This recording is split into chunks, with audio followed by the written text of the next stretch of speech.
What is going on, YouTube? Welcome back to my channel, Burning Thoughts. I appreciate every single one of you for stopping by. Today we are going to be reviewing a video of a transgender man who is discussing his experience transitioning from a female to a male over the course of 8 years.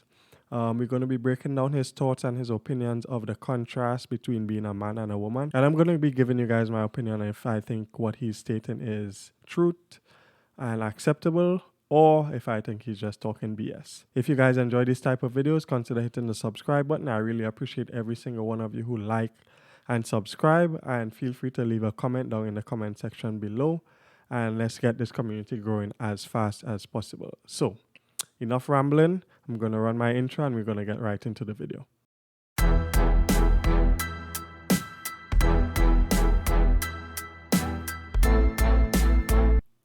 What's wrong? What is it? How I love being a woman.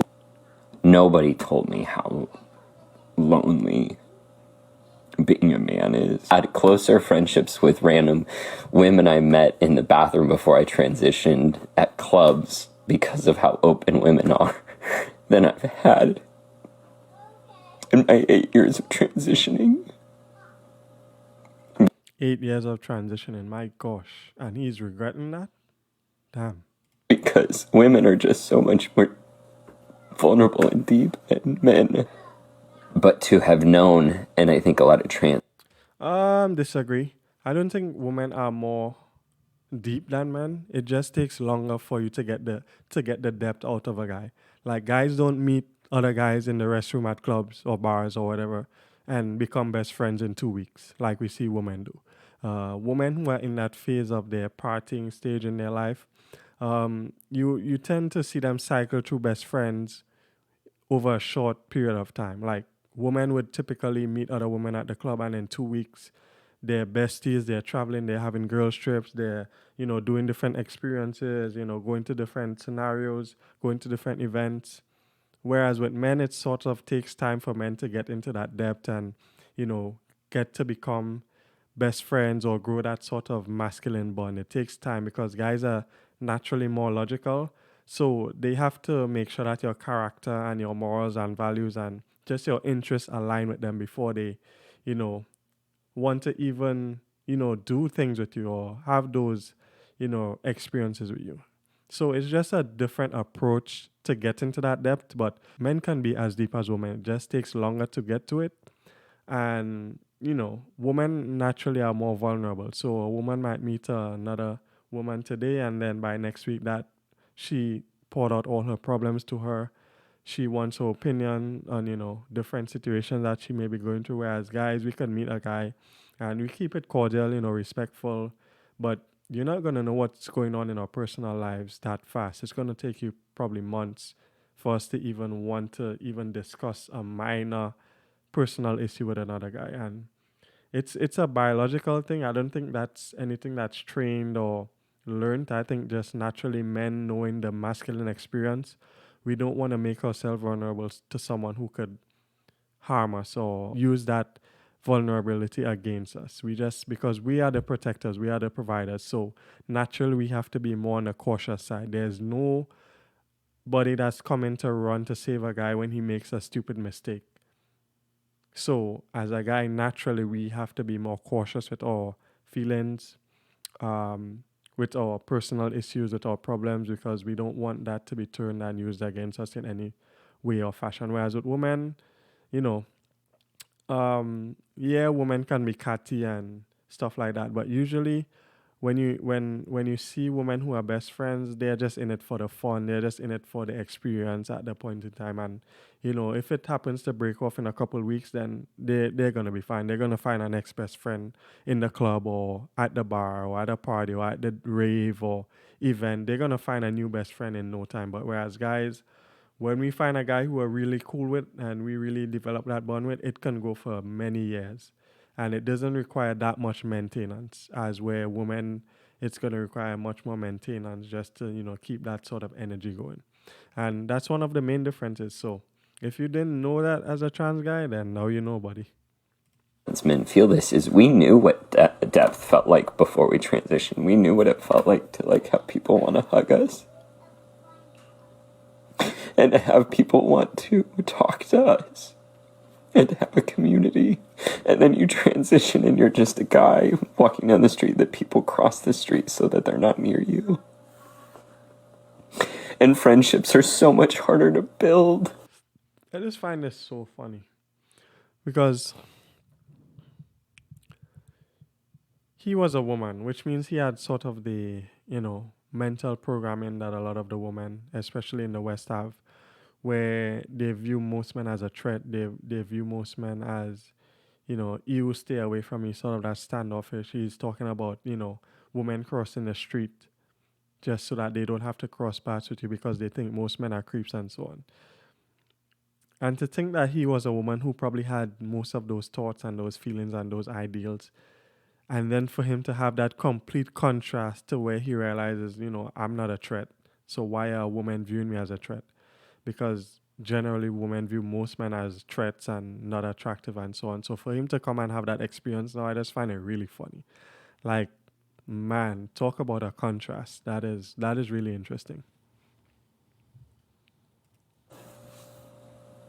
And people are colder. What's hard is none of this invalidates how real and raw women and people who are in marginalized groups feel about cis white men. All of that's valid. But I also now understand why the suicide rate is so much higher in men. Because this shit is lonely. Yep. Yeah. Men kill themselves at a 4 times more rate than women. But the thing is, women and men attempt suicide at the same rate. But men actually go through with it at a 4 times higher rate than women. So when a man makes up his mind, he's done with this shit. He's really done with this shit. Now, when a woman is having suicidal thoughts, she may think about it. She may attempt to see what it might be like, but she's less likely to actually go through with committing suicide. And that's just one of the realities. The thing with living as a man is that the highs are really high, but the lows are really low. So when a guy hits that low, best believe his life is total shit. And he's ready to be like literally done with it. Whereas women have a shorter spectrum where it goes up and down, I think, more often, but it doesn't go as far. So whereas the spectrum for a woman might be this big, the spectrum for a guy might be this big. So when he's down here, it's way down here, but when he's up here, it's way up here. Sort of like the difference between um a really successful masculine high value guy and a really successful, feminine beautiful woman. I think overall the best experience that you can have, and I heard this from Andrew Tate, and I sort of agree with him. I mean, he's more experienced than me, so I would take his word for it. Life as a top tier guy is one of the best experiences you can have in this world. Whereas life as a top tier woman can be really good, but I don't think it's anything comparable to life as a top tier guy who has all the things that most men want in this world. So the spectrum is broader for men. So that's why when a guy makes up his mind to commit suicide, he's literally done with this shit. And I'm an emotionally mature man. I know how to build friendships, and it is still really, really hard. Try to think about how you can. See, the thing with building friendships as a guy is that you have to have some sort of competency in some field for guys to respect you and want to get to know you. Whereas for women, I think, and this is just my assumption, all of these are my opinions and just my observation.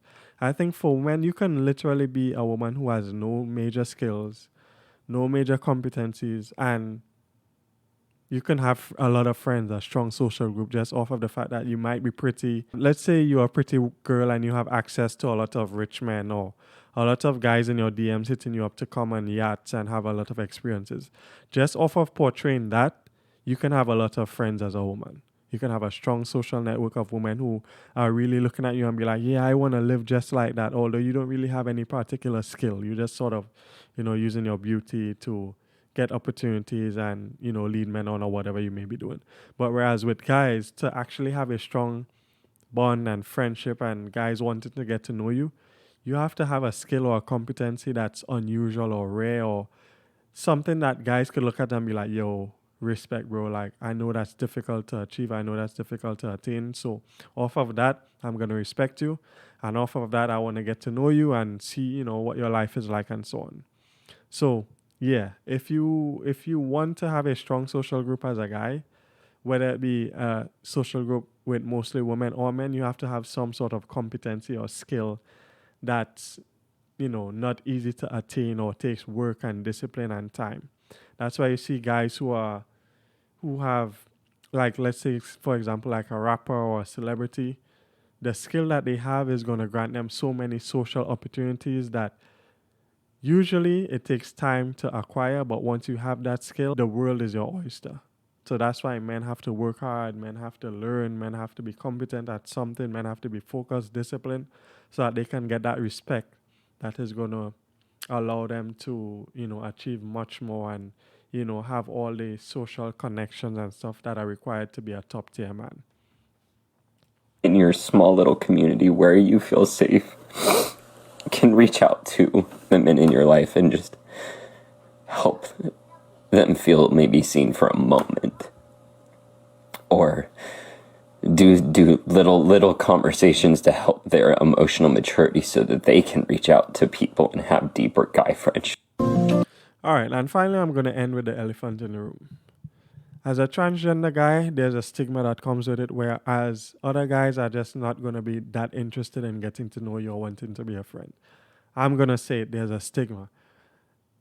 Even me personally, not that I'm against gays or any of those LGBT. As a matter of fact, I have no problem with gay people. But this is the harsh reality. When a typical guy finds out you're a trans guy, he's not going to be as interested in getting to know you or wanting to be cool or your body or anything.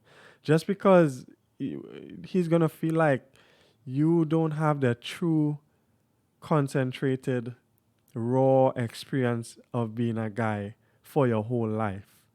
And he's going to feel like there's not much you can relate on because it's just different. It's just different. I don't know how to explain it. It's just different. And guys are gonna be a lot more hesitant when they find out that you're transitioned from a female to a male. They're gonna be like, whoa, bro, like that's cool, but I'm not really on that time with you. And it is what it is. It's the elephant in the room. I wanted to address it because it's a reality that I want you guys to be aware of. If you do decide to transition to a male from a female or even from a male to a female, there's going to be certain stigmas that you're not going to be able to overcome no matter how many ways you try to explain it. The gender that you transition to is going to be reluctant or hesitant to really want to be cool with you like that. They might be cordial, they might be like, yo, that's cool for you, but they're not going to really want to be like buddy or, go out and do things with you like that. Like, if you find a guy like that, you found a rare guy. Because most guys aren't even really trying to be cool with other guys like that, much less a trans guy. So, it is what it is. It's the unfortunate reality. Unfortunately for you, my friend, the grass wasn't as green as you thought it was. But you took 8 years of this experience and you put 8 years of effort into this. So, you got to take the good with the bad. It is what it is. So, that's my reaction. Let me know what you guys think about this whole topic down in the comment section. Do you guys think I was accurate in my assessment? Do you guys think that, I was a bit harsh about, the things that I stated in this video? All good, let me know down in the comment section. If you like this video in particular, hit the like button. If you disliked it, that's fine. Hit the dislike button. And if you want to be a part of this growing community and you want to see a lot more of these videos and my reactions and so on, consider hitting the subscribe button. All the current subscribers, thank you. I appreciate every single one of you. I'll see you guys in the next video. Peace.